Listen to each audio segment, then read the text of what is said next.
Dear student, welcome back to my channel study with DCP.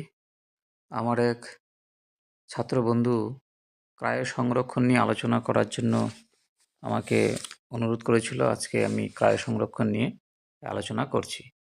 ক্রায় সংরক্ষণ বা cryo preservation, যে পদ্ধতিতে সমগ্র কোষ অথবা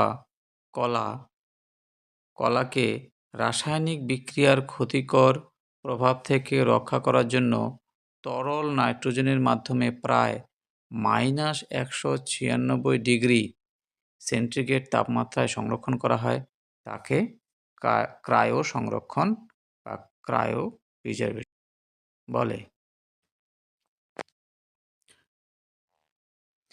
ক্রায়ো সংরক্ষণের বৈশিষ্ট্য: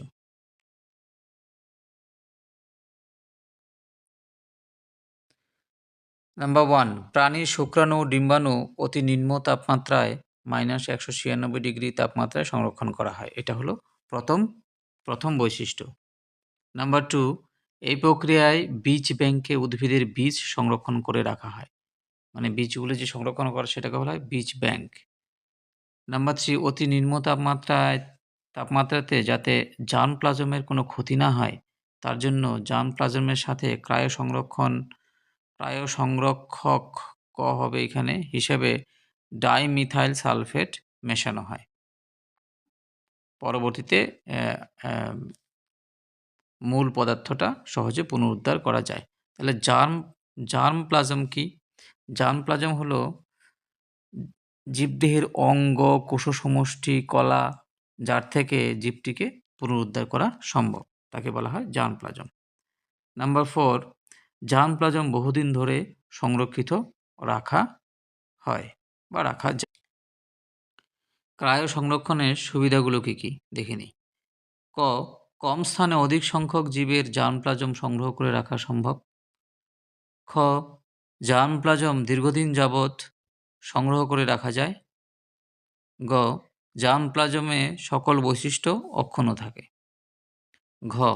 লুপ্তপ্রায় উদ্ভিদ ও প্রাণীর ডিএনএ বা জিন সংরক্ষণ করে আসন্ন বিলুপ্তির হাত থেকে উদ্ভিদ বা প্রাণীকে রক্ষা করা সম্ভব হয় এবং এ ব্যাপারে কিন্তু নিরন্তর গবেষণা চলছে। ক্রায়ো সংরক্ষণের কিন্তু কিছু অসুবিধাও আছে। কি কি অসুবিধা? প্রথম, তরল নাইট্রোজেনের মধ্যে বিবর্তনের ধারা স্তব্ধ হয়ে যায়। এর ফলে কিন্তু পরবর্তীতে সেই বীজ বা শুক্রাণু ডিম্বাণু যাই বলি না কেন, সেটি কিন্তু প্রাকৃতিক নির্বাচন প্রক্রিয়ার দ্বারা বর্জন হতে পারে, এটা নষ্টও হয়ে যেতে পারে। নাম্বার এটি একটি ব্যয়বহুল পদ্ধতি, প্রচুর টাকা খরচ হয়। নাম্বার, অত্যন্ত দক্ষ ব্যক্তি ছাড়া এই ধরনের সংরক্ষণ একেবারেই সম্ভব নয়।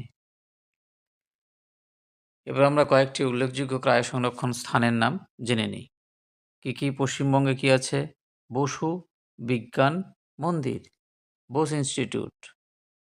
তাছাড়া ICMR, CSIR, ICAR দ্বারা পরিচালিত বিভিন্ন গবেষণাগারে এই পদ্ধতির মাধ্যমে জিন সংরক্ষণ করা হয়। এই যে ভ্যাকসিন যে তৈরি করা হয় সেখানে। National bureau of plant genetic resource, new Delhi সবচেয়ে বড় ক্রায়ো সংরক্ষণ স্থান। আজ তাহলে এ পর্যন্ত থাক। নেক্সট দিন একটা নতুন ভিডিও নিয়ে চলে আসবো। Tata, bye bye.